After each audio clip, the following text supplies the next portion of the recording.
যখন আপনি মারা যাবেন, দুনিয়া থেকে বিদায় নেবেন, মানুষজন কেউ বলবে না আজকে বৃষ্টির দিন দাফন করিস না, কেউ বলবে না যে তারা 2টা দিন রাখ, কেউ বলবে না।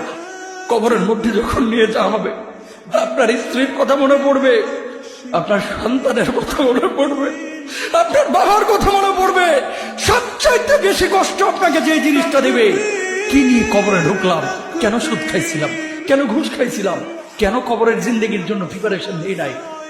দুনিয়ার জিন্দেগিতে একটা মামলায় ফেসে গেলে সুপ্রিম কোর্টে যাওয়া যায়, উচ্চ আদালতে যাওয়া যায়। আখিরাতের জিন্দেগিতে কোনো মামলায় ফেসে গেলে পালাবার কোনো আর পথ নাই। চলে যেতে হবে। দালান ঘর, বাড়ি ঘর, টাকা পয়সার জন্য পাগল হয়ে থাকি আমরা, কিন্তু এটা আমার আসল ঘর নয়। যেই গোসলখানাটারে আমি এত সুন্দর করে টাইলস করে ইটালিয়ান ফিটিংস দিয়ে বানালাম, আমার জীবনের শেষ গোসলটা কি ওই গোসলখানায় হবে? কথা বলেন, যেখানে লাশ ধোয়ায় ওইখানে